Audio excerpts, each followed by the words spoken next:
नाज़रीन अस्सलाम वालेकुम वरहमतुल्लाहि वबरकातुहू। सोहणी सिंध सलामत हुजे, संगत सलामत हुजे, सब दोस्त साथी ख़ुशि हुजनि।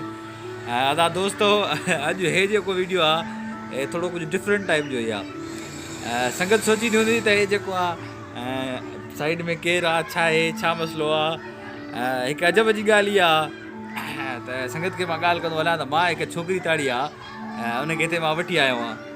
हिते असां आयासीं असां असगर शाह पार्क ते। उते जेको हाणे छोकिरी सां मां शादी करणु चाहियां थो पियो। दरअसल ॻाल्हि छा आहे, मुंहिंजी हिकु शादी थियल आहे, तंहिंजे करे मां हिन सां ॿी शादी करणु थो चाहियां। पोइ हे जेको आहे चए थी पई त मूंखे ॾाज घणो ॾे। हाणे संगत खे गुज़ारिश इहा आहे त ॾाज में छा थी घुरे, ॾाज में घुरे थी 1000 सब्सक्राइबर। हाणे 1000 सब्सक्राइबर मां वटि आहिनि कान, सो मुंहिंजा 90 सब्सक्राइबर आहिनि। संगत खे इहा गुज़ारिश आहे त हे जेका मुंहिंजी प्यारी प्यारी दोस्त आहे जज़ीरा ख़ान, त हे चए थी पई तुंहिंजो 1000 सब्सक्राइबर हुजे ऐं उन सां गॾो 4000 कलाक जेको आहे वीडियो बि तुंहिंजो ॾिसनि। हाणे दोस्तो ॾिसो, इंसाफ़ु कयो, ईअं न कयो।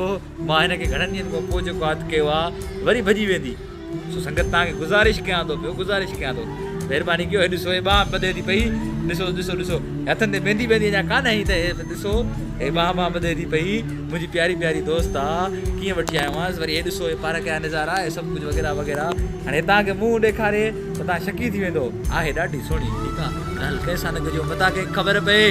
होशियारी होशियारी आहे, ख़ासि करे सैफू मखदूम। ऐं कॾहिं कॾहिं वीडियो ॾिसंदो आहियां, किन कंदो आहियां। ॿियो जेको आहे इहो कामरान बाबू, तोखे बि यार सलाम आहे, तूं असांजा वीडियो वग़ैरह ॾिसे थो।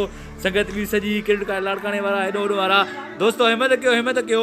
मां जेका छोकिरी वठी आयो आहियां, दुआ कयो हुन सां जेको आहे मुंहिंजो ॿियो निकाह थी वञे, ठीकु आहे। संगत खे बि ॾेखारियो त हे जेको आहे मौलवी साहिबु जेको आहे ॿी शादी करण लाइ तयारु आहे, पर 1000 कलाक 4000 कलाक वीडियो बि खपनि, उन सां गॾो गॾु 1000 सब्सक्राइबर बि। सो महिरबानी करे कुझु असांजी मदद कंदा। अलाह हाफ़िज़, ख़ुदा हाफ़िज़, दुआनि में।